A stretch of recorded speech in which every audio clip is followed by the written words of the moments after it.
Happy Friday to all, and welcome to another edition of the Weekend Handicapping Preview Show. And Georgie, it's crazy that we only have 2 weekends left here at Santa Anita Meet for the fall meet, and next weekend the Breeders' Cup is upon us already. It's upon us, and everybody that I know is just looking forward to seeing Flightline. It's going to be spectacular, and next weekend is really obviously Breeders' Cup. But man, Saturday's card, tomorrow's card here at Santa Anita is stellar. I mean, really, and I'm not trying to be hyperbolic. It's just really a really good card, Chappie. Yeah, it's terrific, and we were talking about this earlier. They put that pick six together. And full fields for the most part, and very contentious races, Gino. I mean, we're going to go over it in a second here, but I don't see any standout singles in the pick six sequence whatsoever. And even in some of the smaller fields earlier on, they're pretty contentious. They're just shorter fields in races 1 and 3. There's 7 stakes races on the card. 7. There are 3 graded stakes races, and then there's a couple Calbred stakes races there too. So you get a little bit of everything.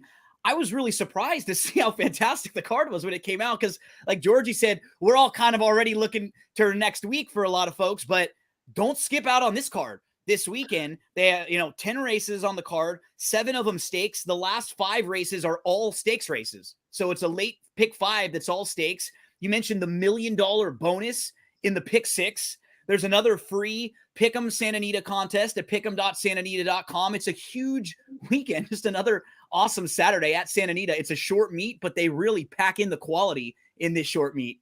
Yeah, the quality should be terrific all the rest of the meet. And tomorrow, like you said, and if you're the lone survivor, if you get one single ticket, you get the $1 million bonus.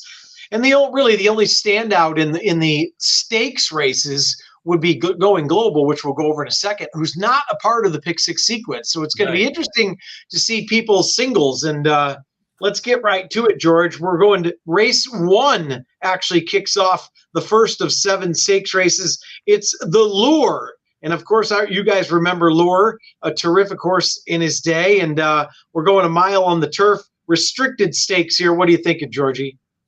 I bet Lure just about every time he ran. He was a terrific miler. It was a great, and I used to think, wow, this who can beat this horse? Obviously he lost, but Mike Smith aboard.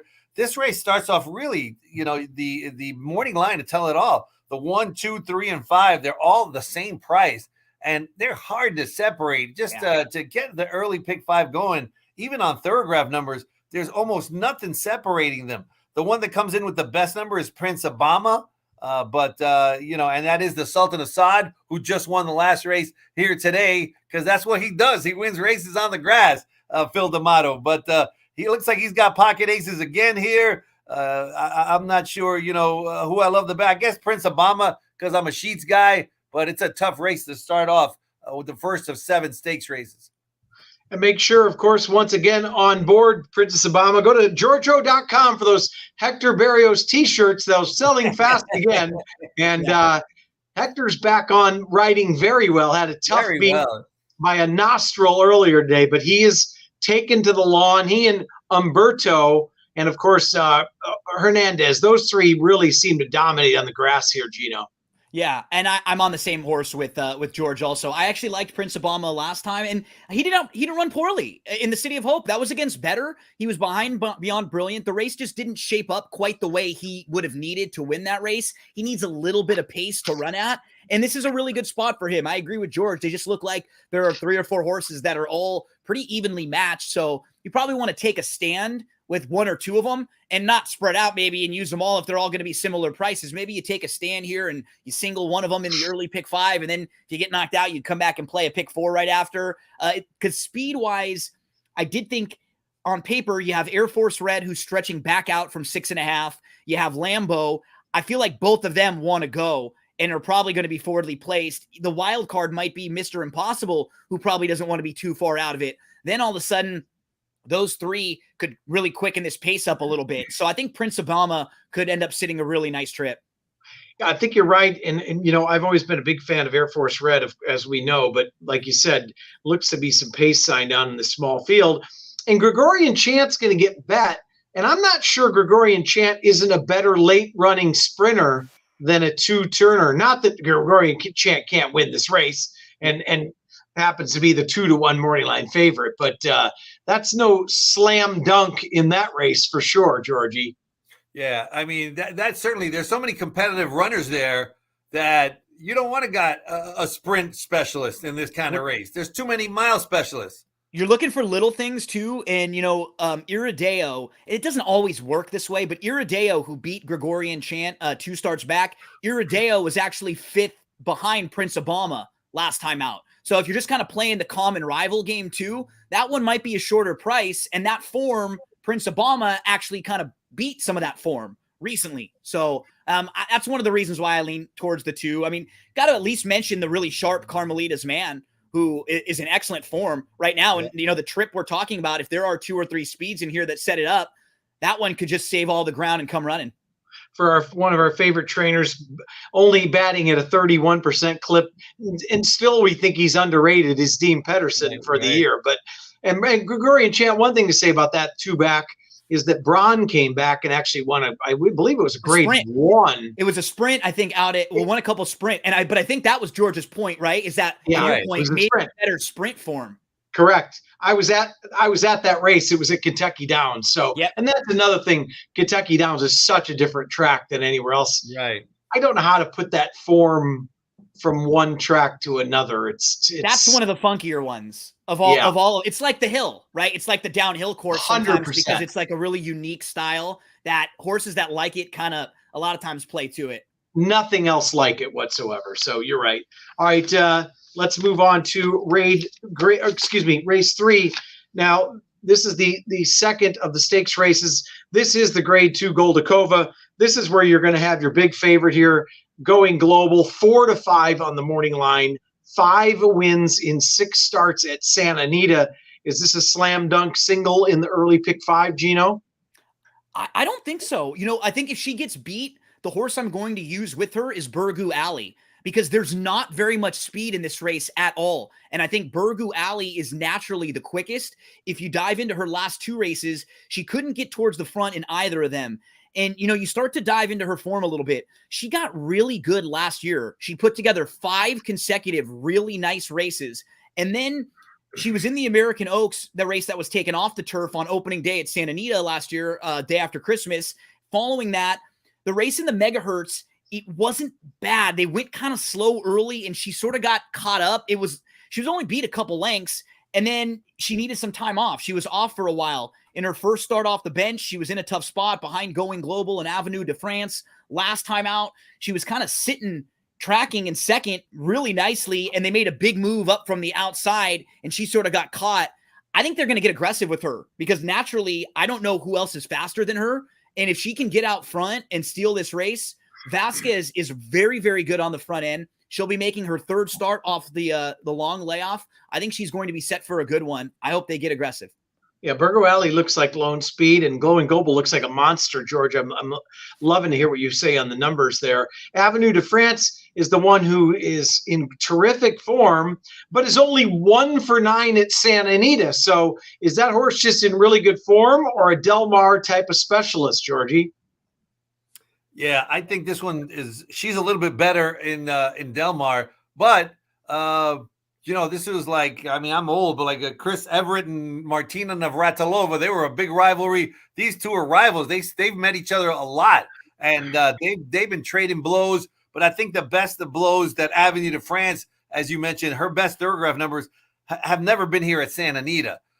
Always Glowing Global's Santa Anita thoroughgraph numbers are 2s and 3s, just superior. So I'm personally going to be singling Going Global, and probably 1 million people.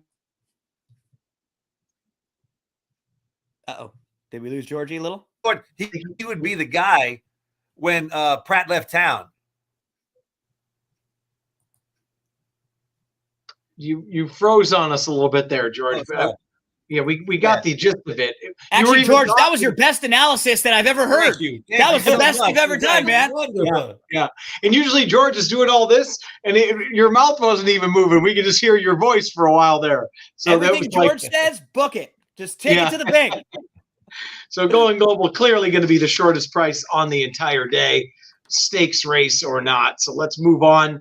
First of all, race 5 will start the pick 6. As we said, Santa Anita boosting it to if you are a single ticket, you'll get $1 million bonus. And that starts in race 5. But we are going to move on to race 6 because we're sticking to stakes races only here today, Gino. And we're going 7 panels, which is always interesting. Now, this is also state breds and for 2-year-old fillies. So very interesting race. George, I think, has a horse he seems to like. I'm not sure who it is. We'll get to him in a second. I can't tell what horse he's still figuring it out. Yeah. Yeah. What do you think? What do you think there, Gino? Yeah, that's the horse to beat, Kismosa, who George is wearing on that beautiful head of his. That's a 3-time winner, undefeated, and multiple stakes winner against Calbreds. So I think she is the horse to beat. But if she does get beat, the one that I'm looking at that could be the alternative to her is the horse drawn to the outside, Cast Member. I was very impressed with that debut from Cast Member. She was in a pretty tough Calbred maiden special weight race at Del Mar on September the 3rd. She drew post 10 that day. She had a good start, but she got caught wide. 3 other horses to her inside all wanted the lead. She was 4 wide, like most of the way around the track. She moved up to the 2 path at the top of the lane, and she really kicked on nicely in a race when she was wide. She basically went 7 furlongs in that race, going 6 furlongs. So I don't worry about getting the 7 furlongs here. She's drawn well, and she could sit a nice trip in here. She's pretty quick. I think she could maybe get the jump on Kismosa if you're trying to beat her, or maybe find another horse to use along with her. If you're playing the late pick 5, I'd probably use those 2. So 2 deep for Gino and Georgie. I think I know where you're going here, and maybe it's a single. But no, regardless, it's good to see a small barn, Rafael De Leon and Edgar Payeras as the 9-5 morning line favorite on an undefeated horse in a stakes race at Santa Anita, George. Yeah, this is one of my favorite trainers of all time. When I started out as a jockey agent, I was a jockey agent in Fresno. And Rafael De Leon called me. I didn't know who he was. And he called me and he says, I'm sending a horse. I want your jockey to ride him and bet whatever you want. He can't lose. I'm like, what? Who is this guy? And the horse won for fun at 9-2. And we became best friends after that. And so this horse here looks fantastic. I've been working the quarters a lot. And this kid Payeras can ride. He's no scrub. The jockey on this horse, Chismosa, is really, really good. This filly's getting better and better with each race. I can't see why she won't be undefeated when the 6th race is finished. Yeah, I'm kind of with you guys. I think obviously the 2 has done nothing wrong. Looked very impressive. Cast Member, I was actually there that day. It was impressive debut. I think Sell the Dream is a little bit interesting, going back to the dirt for Coroner. Who's lost, ran 2nd in the Surfer Girl last time. And Hector Barrios, George's 2nd favorite behind Edgar Payeras. Those T-shirts are being made as we speak, the Edgar Payeras fan club. So that'll be George's 3rd fan club in 3 weeks, I do believe. So let's move on to race 7. This is a very, very interesting race, the Twilight Derby, 1 1/8 on the turf. I cannot wait. A field of 9. Cannot wait to hear what you guys have to say. I do have I think a sneaky absolute bomb in here that could hit the board. I'll go last. Georgie? Well, I tell you what, this is a very, very tough edition. The numbers are very close. And I'm going to go with 2 runners that one of them is very familiar to Chappie. One of them is Handy Dandy. I am definitely using Handy Dandy, and Jeff can talk to us about his experience with Handy Dandy. But Handy Dandy comes in here with some stellar thoroughgraph numbers. The last 2 numbers are the best by far. I mean, it's not even close. So that one I think is certainly got a big shot. Miller's killing it. Rispoli is killing it. And another one that I like that just ran a fantastic race against Handy Dandy was Degree of Risk. Degree of Risk ran really, really good. This horse was way out of it and somehow came flying, and he just missed the whole shebang. So, DVD aboard once again. Bred and owned by Gold Dolphin is certainly going to be a price when you got the likes of Cabo Spirit and War at Sea and stuff. So I think Degree of Risk is a must use at a big price. And I like Handy Dandy, got the best numbers by far. Handy Dandy has treated me wrong in so many ways. I don't even know what to say. So if I single it, Handy Dandy will run fifth. If I leave it out, Handy Dandy wins by 8.5. But Gino, have you looked at the last race of Speaking Scout coming in for Grand Motion? I did not get a chance to watch that race. Drew off and won by 5 at Hawthorne in the Hawthorne Derby. It was extremely impressive. And we have really good horses at the tops of the divisions out here on the grass, but the depth of grass racing on the West Coast is not nearly as strong as it is in the Midwest or on the East Coast. So a lot of the times in these stakes races, when horses ship in, they've probably been facing maybe tougher company or some deeper fields throughout. Like on the dirt races, a lot of the times we have the top tier horses on the West Coast. We really do, and that form kind of franks itself.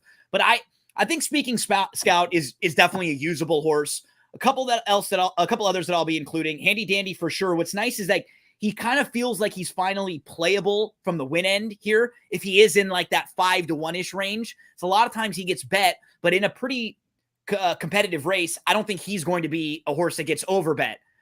This feels like the spot for War at Sea.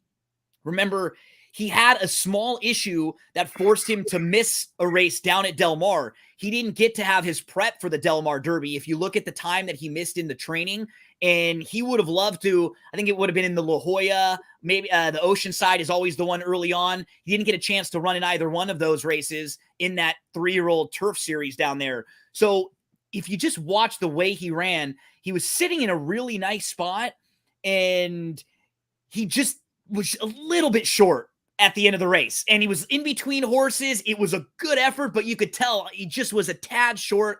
I think he takes a big step forward off of that one. So he's on the ticket for me. And the price that I'll include, I'm going to GeorgeOrtazar.com right now. I got to get me a Hector Barrios t-shirt because I'm going to throw in the 7 Wonders. I followed him all throughout his career now in his 3 races. In his first start, he had some legitimate trouble, and then he was like 20 to 1 in his second start on the morning line. He got bet down early, and then he floated back up, and he went off at around 8 to 1, and I played him that day.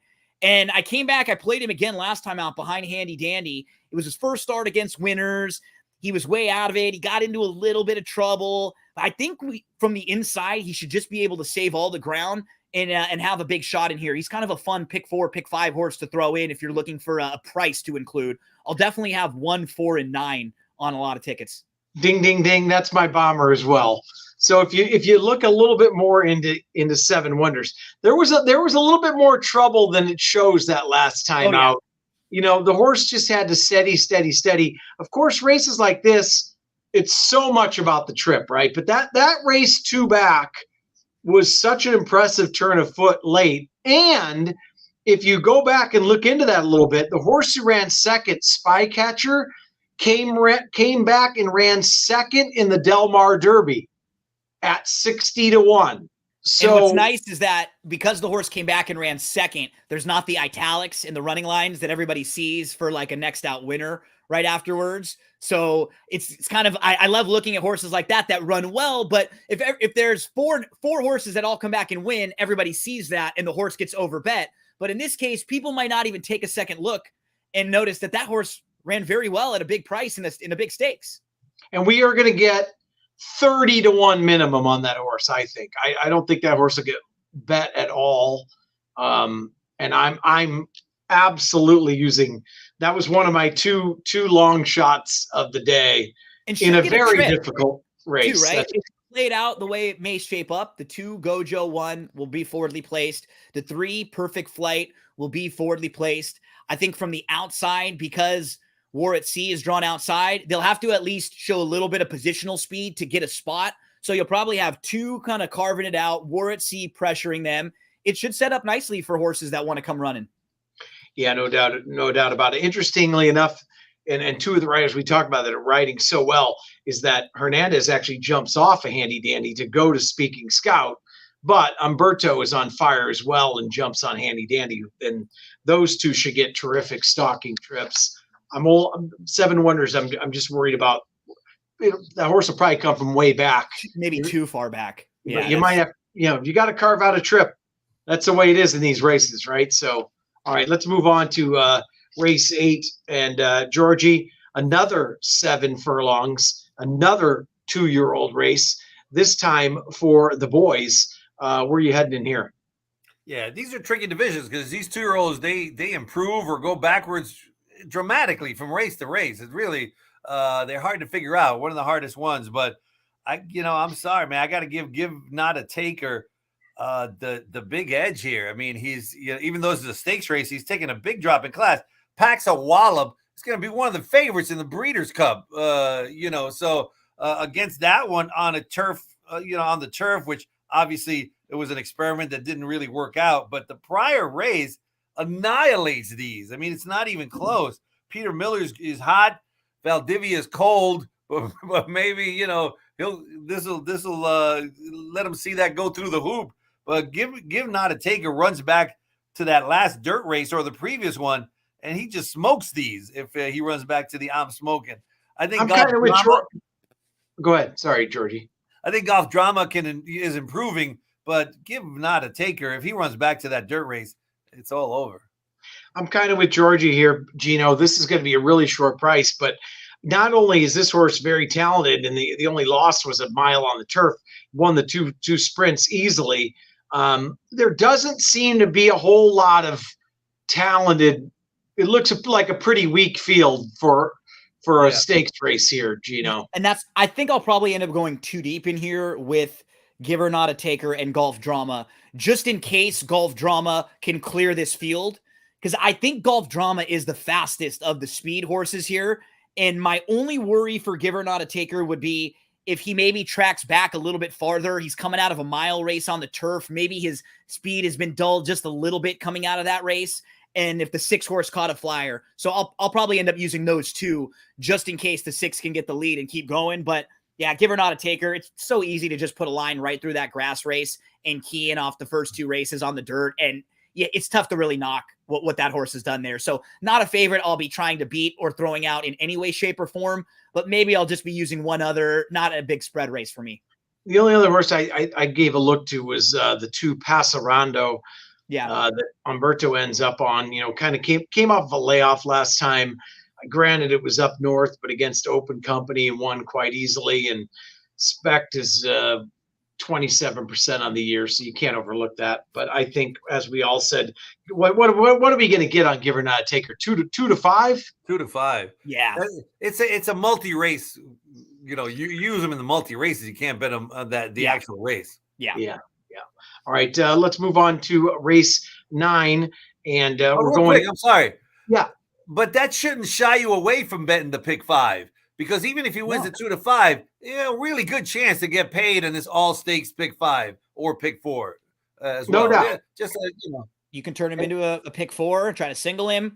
You can take the approach and know that if you do beat him, then all of a sudden the rest of the ticket probably doesn't really matter at all. If you can beat this horse, because he'll be such an overwhelming favorite versus what the second choices in this race are going to be, right? He'll be 4 probably or 5 times the shorter price than the horse who's even the second choice in there. So yeah, different approaches, and it's absolutely worth it because these last 2 races are challenging, and I think you can really find some value in these too.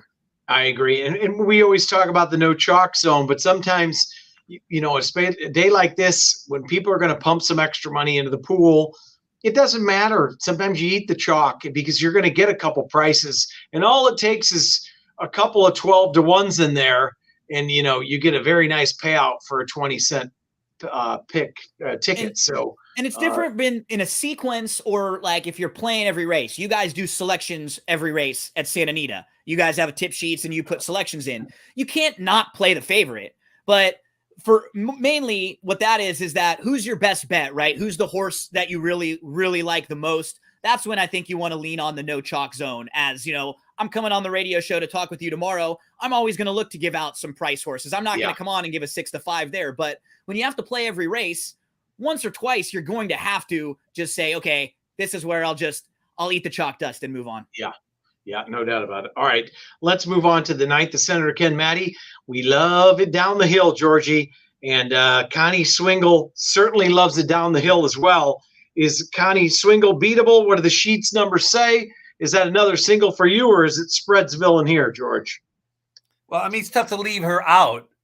She's undefeated on the grass. I mean, she obviously, when she moved to the grass, remember the first race on the grass, I was a little apprehensive. Oh, is she going to like the grass? Oh, my gosh. She loved the grass. She loves the downhill course. And it's the kind of course that you have to give an edge to runners who have won over the course, because not everybody can. So, and this one obviously has won 3 times. So she's a must use. You got the Sultan of Saad. But here's a runner that I think is going to run good, even though she was beaten handily by Connie Swingle, is number 6, Royal Address. I think Royal Address last time had all kinds of issues against Connie Swingle, not to mention might have needed that race as well. The prior races at Sandy, the Misdirection, the Monrovia, that was against Legs Galore. You know how fast Legs Galore is a speed demon. And sometimes when Legs Galore gets an easy lead, it's bye-bye. So Royal Address is running really strong Thorograph numbers, and she's 15-1. I think it is one of the one. I think I'm using a lot in here, but definitely using the 3 and the 6. 3 and the 6 in there. I got a feeling Gino's got a couple other prices in here as well. Gino, you gave the thumbs up on Royal Address, so you're obviously on that train as well. It just shows how self-absorbed I am, because when I read this, I see Royal Address because I'm royal and I'm thinking about my address, right? But Royal Address is coming back to the hill, and Royal Address is going to go second start off the short break, had about 3.5 months off or so. Last time out was 5th, was about 3 lengths off, was sitting in a good spot, and then got caught in some traffic. It was a really, really troubled trip, was in between, took up, checked, and then just backed out of it. This is where she's run some of her better races down the hill. She put together 3 in a row that were really, really nice. Actually, 4 in a row down the hill that were all nice. Even when she got beat, when she finished 4th and she didn't hit the board, that was a race that came back very live. That was in the Grade 2 Monrovia. The horses who finished 2nd and 3rd right in front of her both came back to win their next starts. I think if you're playing the late pick 5s, the 6 is like a must throw in at a nice price. And she's 15-1. She probably should be like 6 or 8-1 in this spot, I think. And that's still fair. So if you see her get bet down, don't like be discouraged about it, because she probably should be more in that like 6 or 8-1 range. But she fits really well. We already talked about Connie Swingle. I think others that might be worth mentioning. I like Stella Noir a little bit. She actually runs really well down the hill too. There's not much wrong with her last effort. She's now going to go 3rd start of the form cycle. She was well defeated by Connie Swingle a couple starts back, but I think Stella Noir is just a little bit better going longer. Like, this trip is better for her. And if she gets a little bit of pace to run at, she's in a nice spot. I'll probably throw in Amy C. So I'll use, I think, 4 in here. This will end up being one of the spread races a bit, and make sure to throw in a couple prices in this one. Yeah, like you said, obviously Stella Noir price. Amy C is a must use. The only time that Amy C went down the hill, she won very impressively, granted a small field. The other horse that's had some trouble, that came off of a long, almost a year layoff and had trouble once again, was Aqua C-Form Shame on the outside, and a nice outside draw, which we always like at 12-1. This horse has ran well going short for George Papapadromo, and actually had a trouble trip last time against Connie Swingle. And second off of a long layoff, I think at a price is worth looking at as well. Yeah, I agree. She fits, and down the hill, you want to be towards the outside, and she should take a nice step forward. She's sneaky. If you're spreading, make sure to throw her in too. No question. All right. She's never been down the hill. She might love it. Yeah. We move on to the 10th. The 6.5 that she ran wasn't down the hill, but it was 6. It was 6.5. Yeah, but that's a good point. Different. Yeah, different layout. We move on to the 10th and final. Hopefully, we are all 5 for 5, and I have a feeling no one is singling in here. George, you had mentioned earlier you thought this was a wide open race, so I'm assuming it's Spreadsville for Chamosa Georgie. I would love for Neil Drysdale to hit the late daily double. That would be spectacular for me personally, because I'm betting him in both races. Nadette is going to be my top pick in the finale. The last 2 races in France earned the best Thorograph numbers in the race. And a lot of times when they come here, they run even better. So I love Nadet. 6-1, breaking from the inside at a mile, I think is advantageous. You're going to save ground in that first turn, but it's not like a sprint where you're going to get stuck inside. I think Nadet is going to run great. Rispoli is aboard, and again, he looked phenomenal today. He looked like the Rispoli of old. I think Nadet is one of many in here. Pammy's ready, is looking good. Peter Miller and Vasquez are winning a lot of races. Lucky Girl has got strong numbers. Lucky Girl's got the second best numbers, and Lucky Girl is 20-1. I mean, coming off, grade ones, a couple of, grade ones. So I don't know, man. I'm telling you, this is a wide open race. There's no way that I'm going down with Cairo Memories. Let Cairo Memories beat me. I may not use her in any of my pick fours because, sometimes you got to take a stand and get a single. Sometimes you got to take a stand and say, I'm not using the favorite. If she wins, I lose. Especially if you single Give Me a Taker earlier, right? And that one of the races you're singling a short price. So throw out one of the races, even having the chance to get a short price home. Just eliminate that, Yeah, a lot of people will throw it in, well, just in case. No, the whole point is, why? It's going to pay nothing if it comes in favorite, that favorite, another favorite, a third favorite. So might as well not use them at all. Yep. If you're spreading, there's no problem going the all but one or two if you're spreading and you want to just toss out the short prices. I needed to go to George's Katy Perry because I'm hot when they're cold, because I'm going to Valdivia, who's cold, but Miller, who's hot here on the 2. Tezeray. That's my other bomb. You and I are on the 2 long shots. So we're in some trouble on Saturday. We can talk. I love horses like this where you can go through every one of those are the 2 horses I was going to give out on the radio tomorrow as my 2 long shots. Oh, now I'm going to have to redo mine because I was going to give one. I am not joking you. Yeah. Didn't you pick that horse last race? Didn't you pick Tezeray last race? In the circle? Tezeray ran pretty well going down the hill last time out. And Tezeray that trip was brutal last time out. 8 lengths off, was in some traffic at the back. Right when she starts to rally, she's in traffic. She comes rolling up the rail. She moves in between. She splits horses for 4th. Huge gallop out. And now they stretch her back out. I mean, you go through every race she's run. Her first 2 starts were overseas. Then she comes here at the end of the year last year. She breaks her maiden, and then she wins her second start here in the Jimmy Durante in a grade 3. She's off from November to July. She shows back up in July, and she has a pretty good start. She's in the 2 path. I think she was up a little closer than she normally is because she was probably a little fresh off the bench. She ran like a horse that kind of needed it. She got caught in between. She moved all the way up to 2nd, and then she faded. Following that, they still thought enough of her to go to the Del Mar Oaks. She hooked Spenderella, who's awesome. It might look like she didn't run all that well because she got beat 6 lengths, but Spenderella won by 4.5 there. And she was right up in contention in early stretch. That was going a mile and an eighth.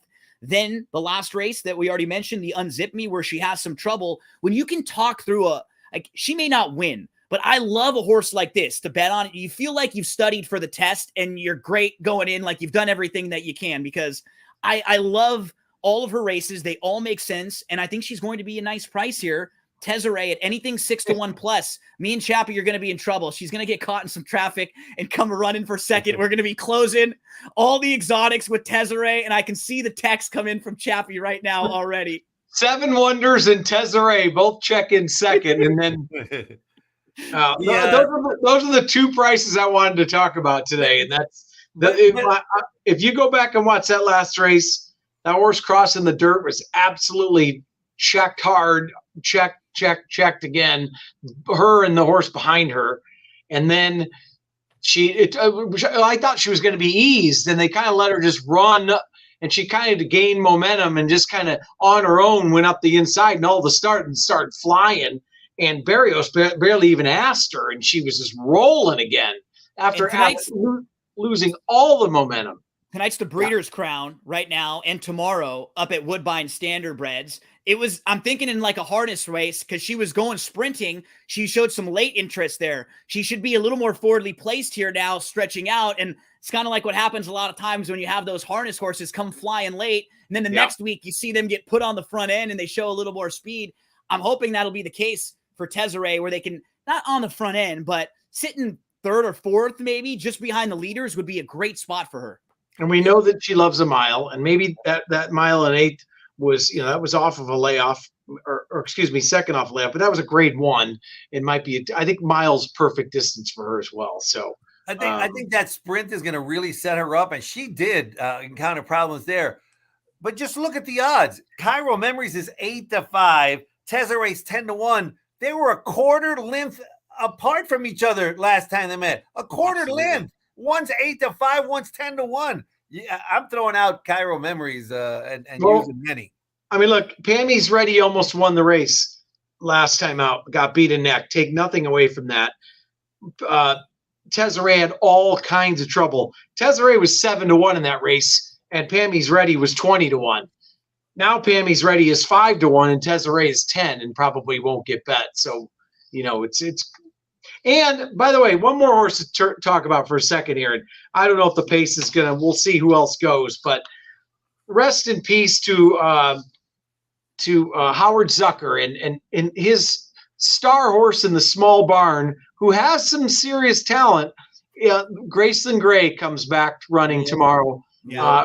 Transferred over to the Peter Rutten barn at 8-1. That horse has seriously had, if you go back and look at talking about horses had trouble, and went wire to wire and won going a mile. But we'll see what happens. But I'd like for that horse to run well, just kind of in memory of Howard Zucker there, Georgie. I love Howie Zucker. We were good friends. He was a New Yorker. I was a New Yorker. When I was a jockey agent, I didn't win a lot of races. He didn't win a lot of races as a trainer. We loved each other. All right. If you want to go back through, Georgie, best bet of the day. Or price of the day, either one. Right. Well, I mean, I'm definitely going to be betting this horse here because of sentimental reasons, and I'm going to be hanging out with the trainer. So I hope that one wins, and we'll see. You get a couple of drinks, and then if so, then George is going to be partying there all night. It'll be an exciting day. I love the day tomorrow. Chino, the last race, Tezere. That's the one that if you're listening and you're just looking for one extra price horse to throw in, that would be one. It'll be fun to have Tezere on a ticket if you can get alive to that point, because that'll be a horse that'll probably pay pretty well for you if you're closing a pick 4, pick 5, pick 6. Yeah, I'm kind of with you. I'm hoping Seven Wonders is going to have to work out a trip, and I think Tezere is going to run a big race tomorrow. Although our man Hector Berrios is not on, but that's okay. Valdivia, I think we might actually get a better price because Valdivia is on that horse. Yeah. So there's nothing wrong with that. He can ride on the turf with anybody, and he just doesn't get many chances anymore. So, all right, gentlemen, that was quick, fun, and easy, and hopefully good luck to everybody out there. Gino, any last comments? Yeah, this is a fun weekend. It's really cool. A great card. Let's make some money. Let's build a bankroll so that way we have plenty of ammo next week for the big Breeders' Cup races. And next week will also be the closing weekend of the meet. So I'd imagine we'll probably do something again where we can talk about some of the Breeders' Cup races. We've actually had shows, I think, every Friday all throughout the meet. It's been a ton of fun talking with you guys. And don't forget, everyone out there, free pick'em.santanita.com contest, $1,000 to the winner. My buddy Eric, who does the live streams with me every week and does the preview shows, he won on October the 15th. He picked 9 out of the 12 winners, and he had the best tiebreaker. So he's got $1,000 coming to him. So it didn't cost him anything. So make sure any one of you out there, you can get involved and you can win. Give it a try for $1,000 every Saturday and Sunday. Yeah, Georgie, pick 6 tomorrow, exciting weekend. And then like Gino said, next Friday night, we'll be doing another seminar going over the ever exciting Breeders' Cup. All right, boys. Appreciate it. Good luck. And we'll talk to you again tomorrow. Good luck to everybody. Race 5 starts the pick 6. Thanks, guys.